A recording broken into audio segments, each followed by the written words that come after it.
galera, começando mais um vídeo, deixa o like, se inscreva no canal.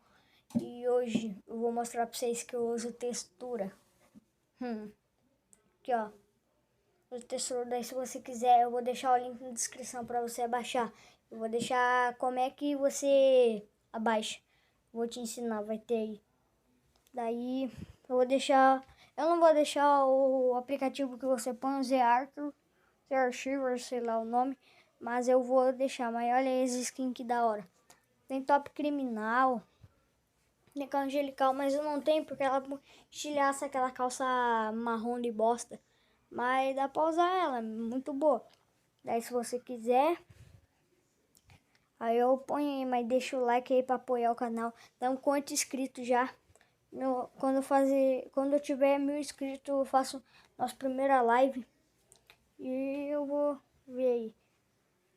Será que eu jogo uma partida? Não sei. Vou tentar aí.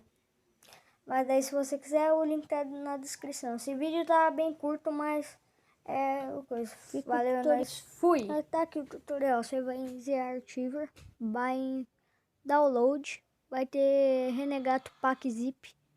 Daí você vai ver, clica nele, extrair aqui, aplicar todos os arquivos, substituir mal, cancelei.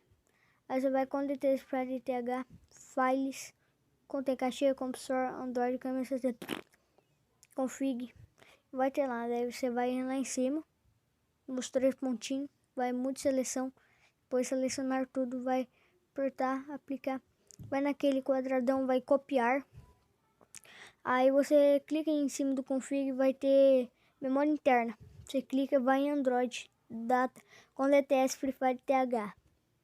Clicou, vai em Files, contém cachê, Compulsory, Android, Game Set, config e vai. Daí você clica bem lá embaixo. Fui!